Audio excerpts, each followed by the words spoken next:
Hey, Hound Dogs, I'm David Hankins, I'm Paul Hankins. I'm Trevor Hankins. And I'm Julia Canon. and you're on the air with Power Squared. This is our team meeting. We're a short team member, but we're still going to go ahead and we have a quorum, as they say. Yeah. So we're going to go forward. Um, I guess we're talking about the issue that are we all working on 27 now? You're done with 26? Yeah. Okay, so we're all working on 27. Um, which is well, yeah, Agnes Yeah. has an issue that and Dr. Atlas needs the boys to help him of all people. So 27. Wait, I thought this was issue 28. what? Wait, you said issue 27. The one we're talking about right now isn't that issue 28? Oh, well, see, that's where I get Yeah, mixed that's up. what I. Okay, Wait, I was well, like confused. Like, are we talking about issue 27? no, we're on issue 28. Or... I'm sorry. Okay, That's there. what I My thought. mistake. My mistake. Okay, my mistake. We could start over. This is what happens when you're. What? This is what happens when you work on multiple issues at the same No, time. no. It's okay. Do this for content. Yeah. Anyway, issue 28. We're all working on issue 28. Okay. Sorry, I got the number wrong. Agnes Wreckage or something like that. Yeah.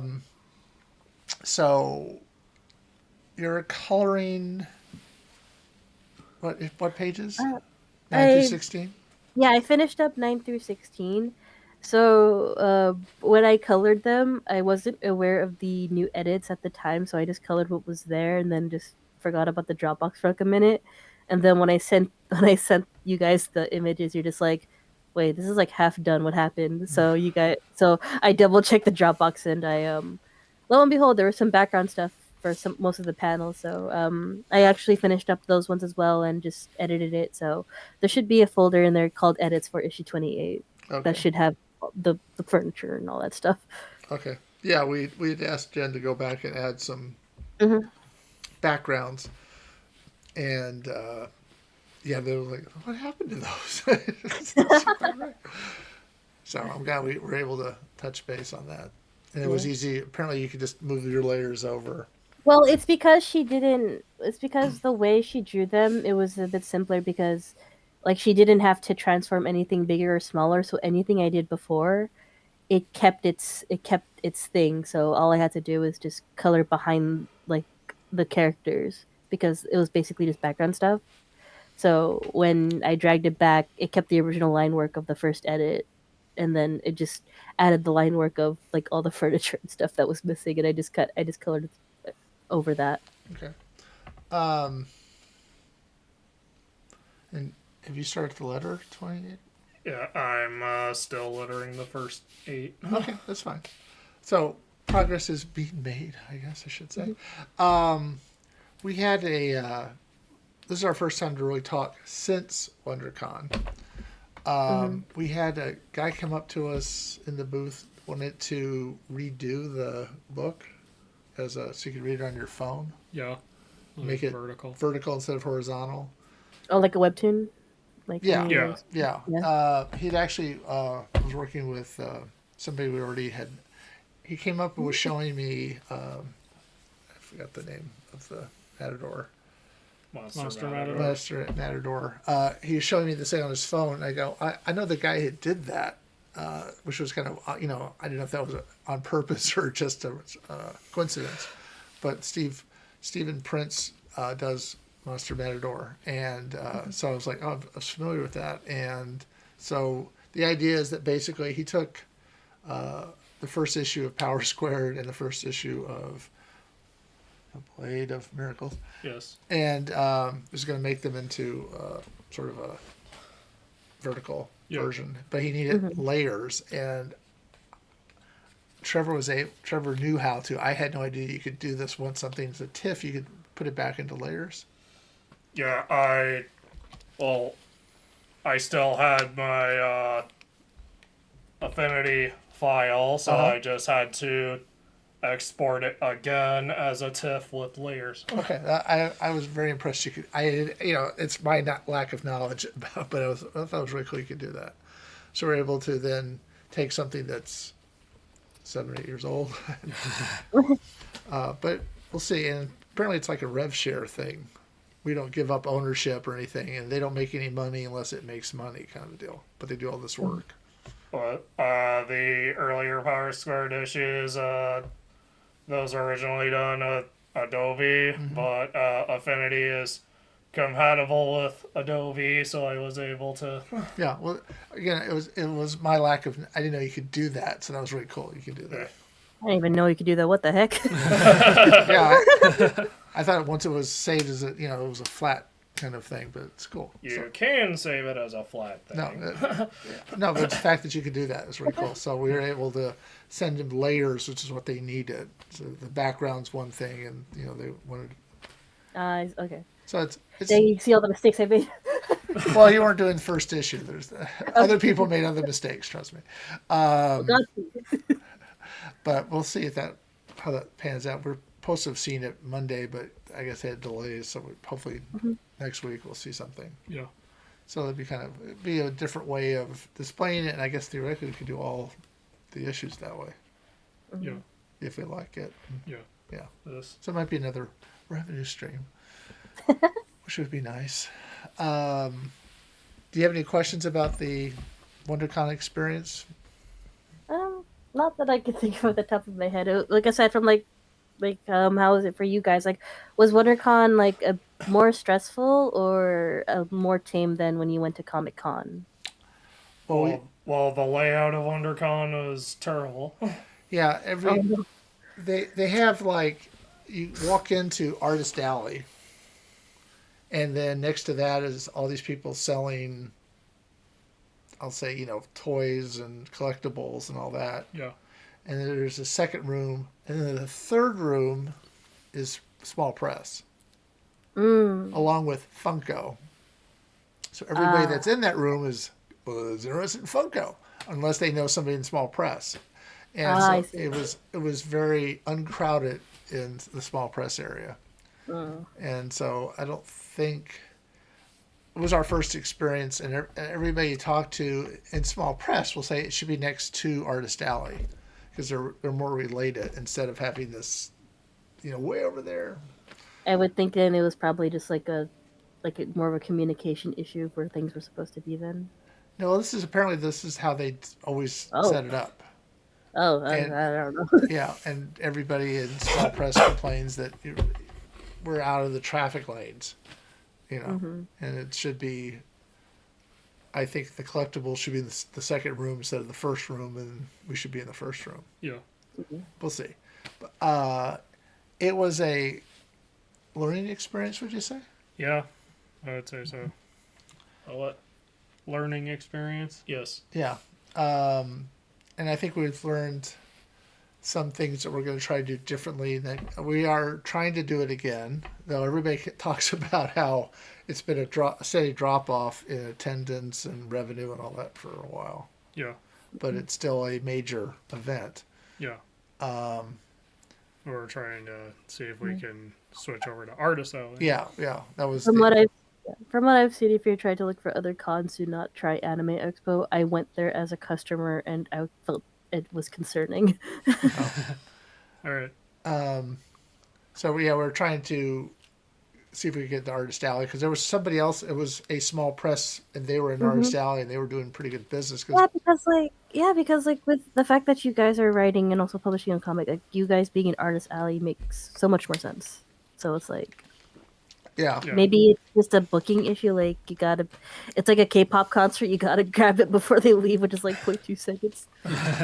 Well, part of it was I was thinking of Artist Alley as people like you, artists, and as a writer, it's sort of like, well, I could write you a resume. I'm not sure what I would write. You know what I mean? You can't take commissions. Being a writer is a relative term. It could be so many things. Like I think. You guys would still pass for Artist Alley. Well, and as I was saying, there was we went over to Artist Alley, and there was a small press person basically over there, and they were actually the booth next to them was empty, as it turns out, so they had just taken over 2 booths, but they were selling kind of books at this I'll say woman, I forgot her name, Yeah. had done, and she wasn't there. It was somebody else who was manning the booth, but he came by later to our booth and said, "Yeah, you guys should be in Artist Alley." Yeah.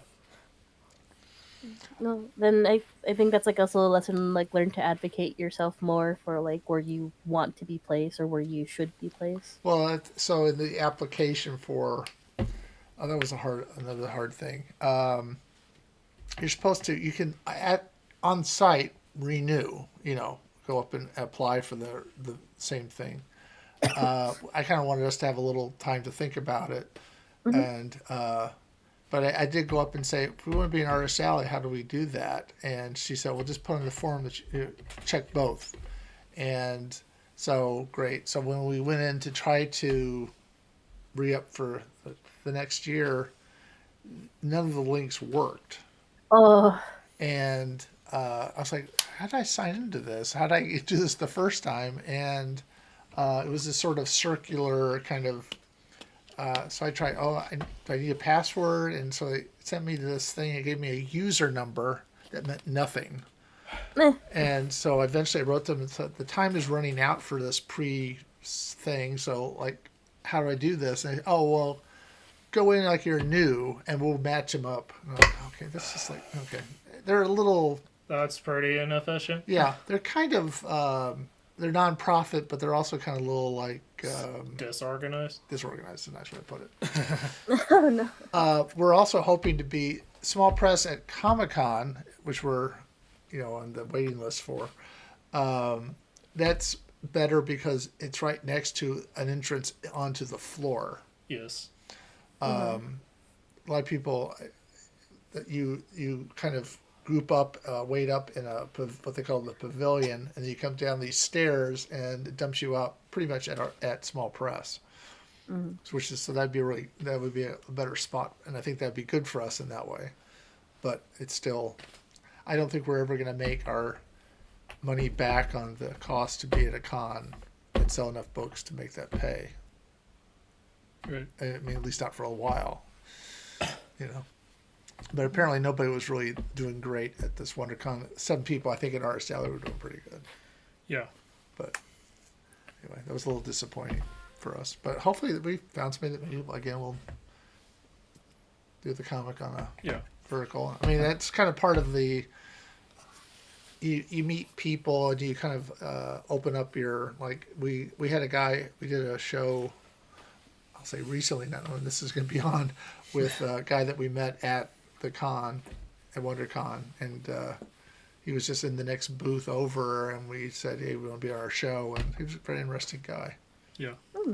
Scott Lost, he was a former professional wrestler, but he was an artist before, and he decided to go back into art, and he's making a living doing it.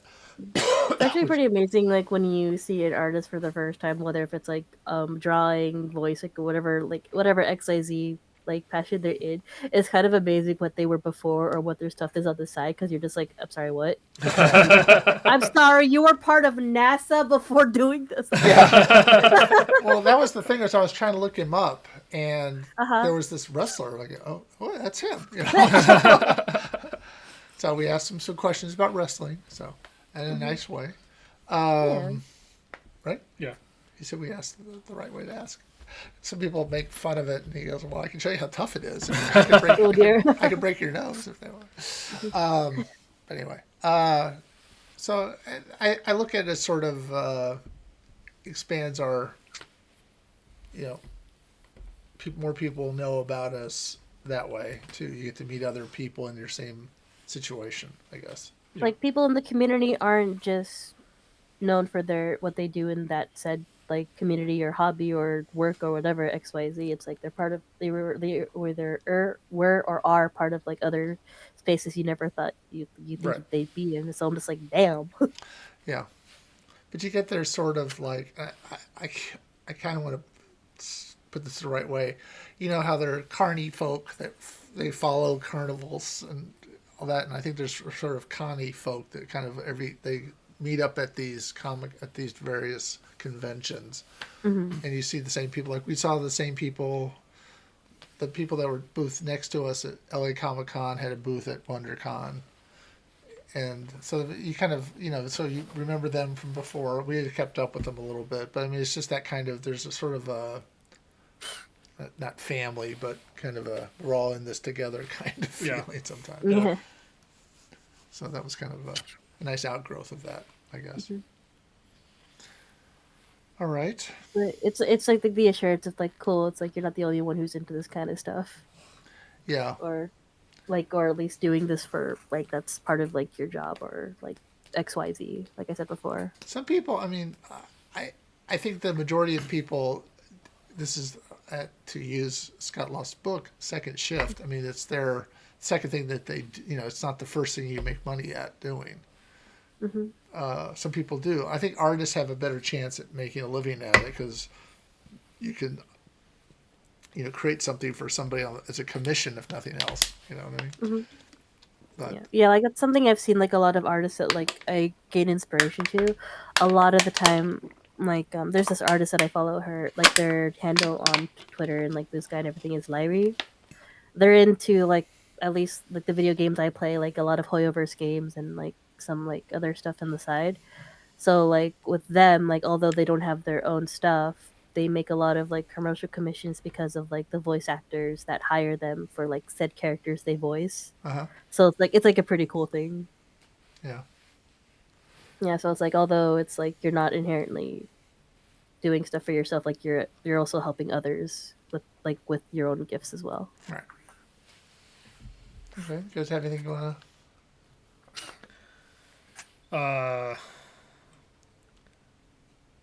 I'm not sure. Okay. What did you guys? I mean, what did you think of the experience of tabling at WonderCon?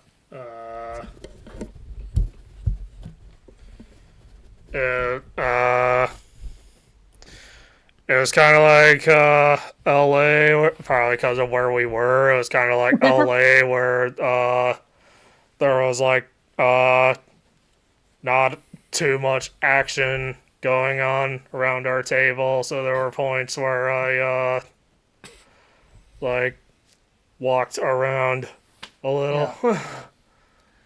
Yeah, we were sort of in this. I guess there are some people that, I mean, there were people there that were known to other people, and so they would come back and, oh, hey, buy stuff. The people next to us seemed to have, like, the same friends over and over come by. And I got a little annoyed that they were sort of, like, talking in front of our booth, and, like, you're kind of blocking, not that everybody's looking for us, but hey, you're keeping people from seeing what we're doing. It's a courtesy thing. Yeah.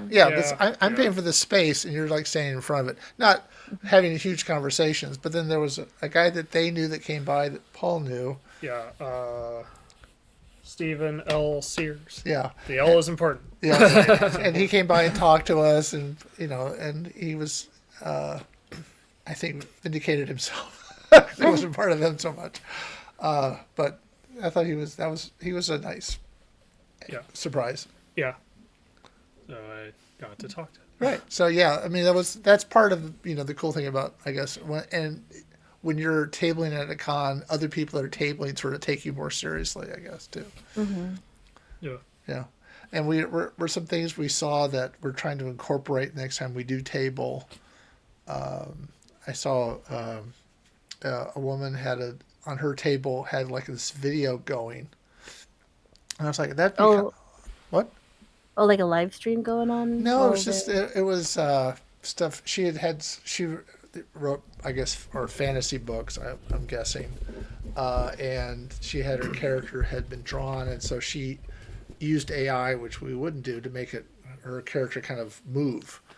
And so she had various videos of this character and other things kind of going on, which I thought was also kind of like the whole Harry Potter picture moving thing, only it's not CGI. It's yeah. But the idea that we have videos we've done of the characters, and we have that little introduction thing on the YouTube channel, and I thought we could put that on a thing. And so we looked at. She very kindly showed us her setup, and Paul showed it to Paul as well.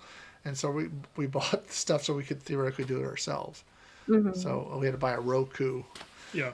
Well, that's what she was using, and they have a little. If you get the right model, which we got the wrong one the first time, it has a flash USB place for a flash drive, and you can have it play off the flash drive on a continual basis. So Yeah. Something we've seen in San Diego, Mega 64 usually has a table there because that's where they're based, so I guess easy for them. Yeah. And they usually have like a screen where it's playing their videos. yeah. So I thought that might be a way of attracting people. See something flashing. So Yeah. hopefully that'll work next time we table somewhere. Yeah. It's like the Markiplier keys jingle jingle. That's all I thought about it. But you do want to. You're trying to sort of separate yourself from everybody else, and I thought that might be kind of a nice way of doing that. And it's not that hard to set up. Apparently, we haven't done it, but we did. Well, we hooked up the Roku just to see how it worked. Yeah. Yeah. Funny enough, our house runs on Roku half the time, so. Well, yeah, we found it the hard way. I guess. Well, we bought this off of the first one off of Amazon, and the image they had showed the port, Yeah.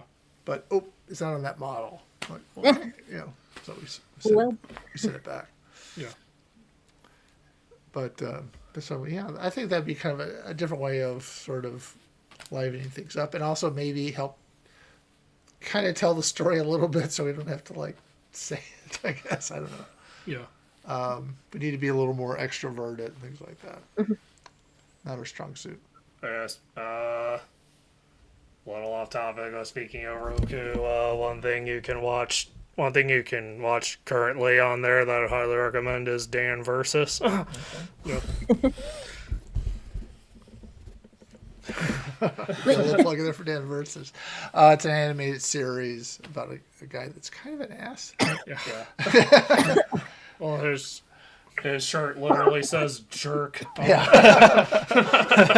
And he fights everything because he thinks everything is an injustice, right? Kind of deal. Yeah. So it's an old. It was on the hub. Yeah, but it was Stars somehow. Lionsgate somehow owns that because of Stars. Yeah. So anyway, it was on Tubi, which is how we watched it, but it's not on Tubi anymore. It's currently on Roku. Okay. Yeah. For free. Yeah, my dad kind of just like uses that small site just to see like what movies are on just for background noise. I'm like, fair enough. Yeah. So this episode is sponsored by Roku. No, I'm joking.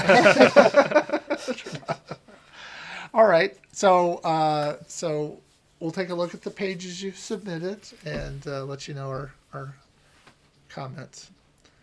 All right. Everything's fine now. Anything else you want to talk about? I think that's it. Okay. If you're looking for a silent fidget toy, you can use our affiliate code Marty and Eli to save 10% off your purchase at getono.com. You can hear the silence. If you're watching us on YouTube later and you like this, leave a like and subscribe if you want to see more. All right. So until next time, I'm David Hankins. I'm Paul Hankins, Trevor Hankins. And I'm Julia Canon. And you've been on the air with Power Squared. Bye.